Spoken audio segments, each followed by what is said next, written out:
Assalamualaikum warahmatullahi wabarakatuh. Perkenalkan, nama saya Alfiatur Rohmah, mahasiswa Universitas Riau, Fakultas Keguruan dan Ilmu Pendidikan, Program Studi PGSD.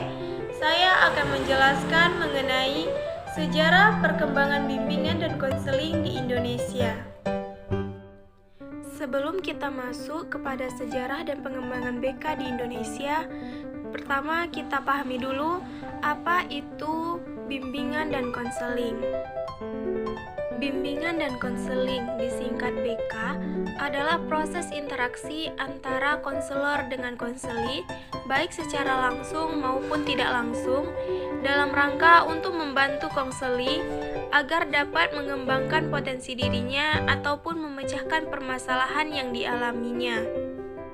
Selanjutnya kita masuk pada sejarah bimbingan dan konseling di Indonesia. Sejarah lahirnya bimbingan dan konseling di Indonesia diawali dari masuknya bimbingan dan konseling, dulunya bimbingan dan penyuluhan, pada setting sekolah. Pemikiran ini diawali sejak tahun 1960. Hal ini merupakan salah satu hasil dari konferensi Fakultas Keguruan dan Ilmu Pendidikan IKIP di Malang pada tanggal 20 sampai 24 Agustus 1960. Perkembangan berikutnya pada tahun 1964, di mana IKIP Bandung dan IKIP Malang mendirikan jurusan bimbingan dan penyuluhan. Tahun 1971, berdiri proyek Perintis Sekolah Pembangunan atau PPSP pada 8 IKIP, yaitu IKIP Padang, IKIP Jakarta, IKIP Bandung, IKIP Yogyakarta, IKIP Semarang, IKIP Surabaya, IKIP Malang, dan IKIP Manado. Melalui proyek ini, bimbingan dan penyuluhan dikembangkan. Juga berhasil disusun pola dasar rencana dan pengembangan bimbingan dan penyuluhan pada PPSP.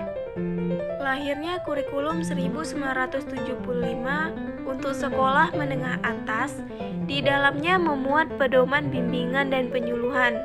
Kurikulum 1975 berisi layanan bimbingan dan konseling sebagai salah satu dari wilayah layanan dalam sistem persekolahan, mulai dari jenjang SD sampai dengan SMA, yaitu pembelajaran yang didampingi layanan manajemen dan layanan bimbingan dan konseling.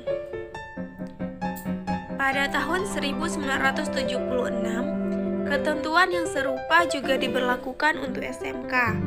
Dalam kaitan inilah, dengan cara kerjasama jurusan bimbingan dan konseling Fakultas Ilmu Pendidikan IKIP Malang, pada tahun 1976, Direktorat Pendidikan Menengah Kejuruan, Departemen Pendidikan dan Kebudayaan menyelenggarakan pelatihan dalam penyelenggaraan pelayanan bimbingan.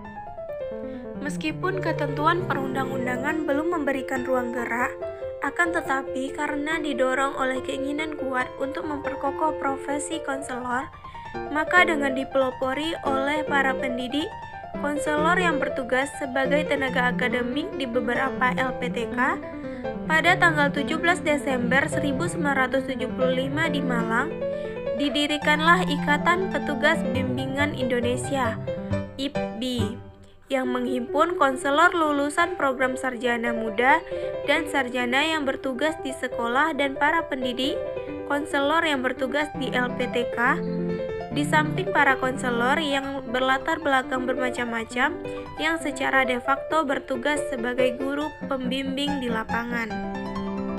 Ketika tidak ada ketentuan tentang akta konselor, dicarilah jalan keluar yang bersifat ad hoc agar konselor lulusan program studi bimbingan dan konseling juga bisa diangkat sebagai PNS, yaitu dengan mewajibkan mahasiswa program S1 bimbingan dan konseling untuk mengambil program minor sehingga bisa mengajarkan satu bidang studi. Dalam hal itu, IPBI telah mengupayakan kegiatan peningkatan profesionalitas anggotanya antara lain dengan menerbitkan newsletter sebagai wahana komunikasi profesional. Untuk jenjang SD, pelayanan bimbingan dan konseling belum terwujud sesuai dengan harapan, dan belum ada konselor yang diangkat di SD, kecuali mungkin di sekolah swasta tertentu. Tetapi pelaksanaan bimbingan dilakukan secara implisit dalam program pendidikan. Untuk jenjang sekolah menengah, posisi konselor diisi seadanya, termasuk ketiga SPG di phase out mulai akhir tahun 1989.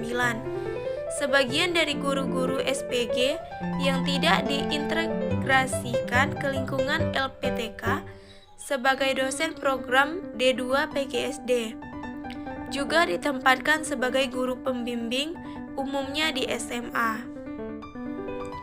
Selanjutnya, diberlakukannya kurikulum 1994, mulailah ada ruang gerak bagi layanan ahli bimbingan dan konseling dalam sistem persekolahan di Indonesia.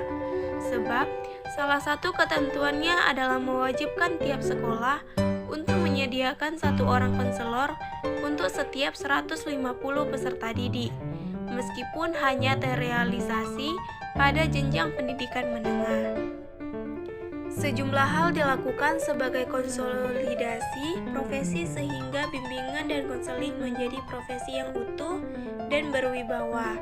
Antara lain, kata penyuluhan menjadi konseling, BK di sekolah hanya dilakukan oleh guru pembimbing, dan lain sebagainya. Pada tahun 2001 dalam kongres di Lampung, Ikatan Petugas Bimbingan Indonesia (IPBI) berganti nama menjadi Asosiasi Bimbingan dan Konseling Indonesia (APKIN). Baik, itulah tadi sejarah singkat perkembangan bimbingan dan konseling di Indonesia. Terima kasih sudah menyaksikan video saya sampai akhir. Saya akhiri. Wassalamualaikum warahmatullahi wabarakatuh.